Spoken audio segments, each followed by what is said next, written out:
Ya, perkenalkan nama saya Galang Rifki Anggara, NIM 2018-012-024, kelas A.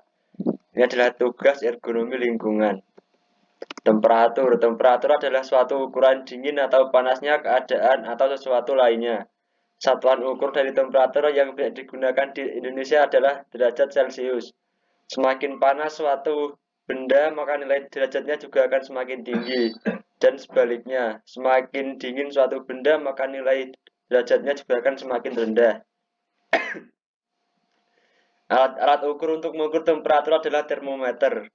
Nah, contohnya air normal bersuhu 10-15 derajat Celcius dan ketika dipanaskan akan mendidih sampai 100 derajat Celcius karena suhu yang panas. Temperatur pada lingkungan kerja. Lingkungan kerja adalah faktor-faktor di luar manusia, baik fisik maupun non-fisik dalam suatu organisasi.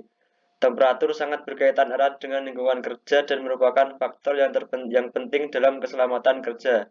Suhu yang terlalu dingin atau panas dapat mempengaruhi konsentrasi pekerja.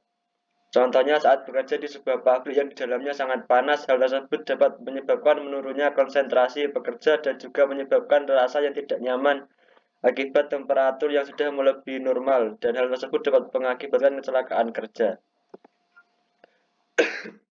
Temperatur pada tubuh manusia. Suhu tubuh adalah ukuran dari kemampuan tubuh dalam menghasilkan dan menyingkirkan hawa panas. Memahami suhu tubuh sangatlah penting untuk mengetahui gejala-gejala terserang penyakit.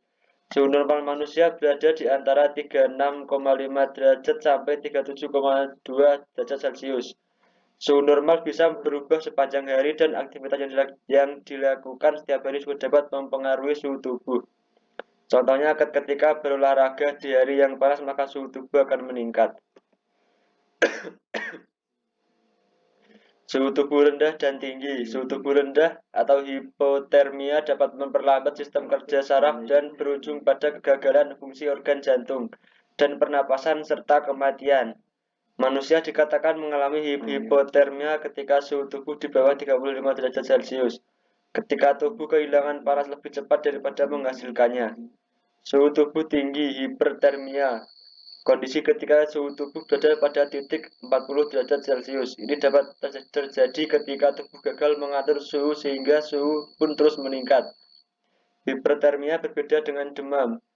Demam adalah peningkatan suhu tubuh dalam tingkat yang sepenuhnya terkendali oleh sistem pengaturan tubuh. Sedangkan hipertermia adalah meningkatnya suhu tubuh di luar kendali sistem tersebut.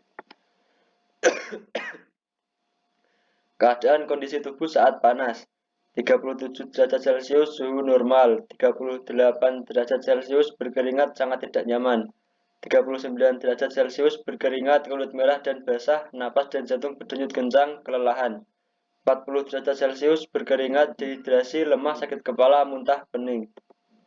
NAB dan ISBB. Menteri Tenaga Kerja Republik Indonesia mengeluarkan Peraturan Menteri Tenaga Kerja dan Transmigrasi Nomor Peraturan 13 garis miring Menteri garis miring 10 garis miring 2011 tentang nilai ambang batas faktor fisika dan faktor kimia di tempat kerja, yang di dalamnya mengatur NAB, nilai ambang batas untuk lingkungan fisik di tempat kerja. Salah satunya adalah NAB iklim kerja dan dengan menggunakan ISBB, indeks suhu basah dan bola. ISBB dapat diukur dengan menggunakan heat stress apparatus, yaitu alat ukur yang dapat mengukur ISBB secara otomatis dan dapat juga menggunakan termometer manual. Dalam penerapannya di lapangan, pengukuran indeks suhu basah dan bulat dilaksanakan bersamaan dengan perhitungan beban kerja yang dibandingkan pada pembatasan waktu kerja sebagaimana diatur dalam Peraturan Menteri di atas. Nilai ambang batas untuk iklim kerja. Nilai ambang batas untuk iklim kerja dikelompokkan ke dalam 3 kelompok beban kerja, yaitu beban kerja ringan membutuhkan kalori sampai dengan 200 kilokalori per jam. Beban kerja sedang membutuhkan kalori lebih dari 200 sampai kurang dari 350 kilokalori per jam. Beban kerja berat membutuhkan kalori lebih dari 350 sampai dengan kurang dari 500 kilokalori per jam. Tekanan panas. Tekanan panas atau heat stress dapat dikatakan sebagai reaksi fisik dan fisiologis bekerja terhadap suhu yang berada di luar kenyamanan bekerja. Suhu yang dimaksud adalah panas yang ekstrim. Di dalam suatu pekerjaan bukan tidak mungkin akan terjadi heat stress karena panas yang ekstrim di dalam pabrik. Resiko tekanan panas. Kondisi ekstrim pada lingkungan kerja dapat menyebabkan tekanan panas yang mengenai tubuh manusia dan mengakibatkan berbagai permasalahan kesehatan. Beberapa penyakit tersebut diantaranya head cramps, kram pada otot, nyeri atau kejang di perut, lengan atau kaki, head exhaustion, keringat berlebih, kulit pucat, kelelahan, pusing, mual, suhu tubuh meningkat, dan kehilangan kesadaran. Head stroke, kurang berkeringat saat cuaca panas, suhu tubuh tinggi, kulit memerah, denyut jantung meningkat, kebingungan, halusinasi, kram otot, dan pingsan. Sekian dan terima kasih. Ini adalah sumber-sumber dari materi yang saya buat.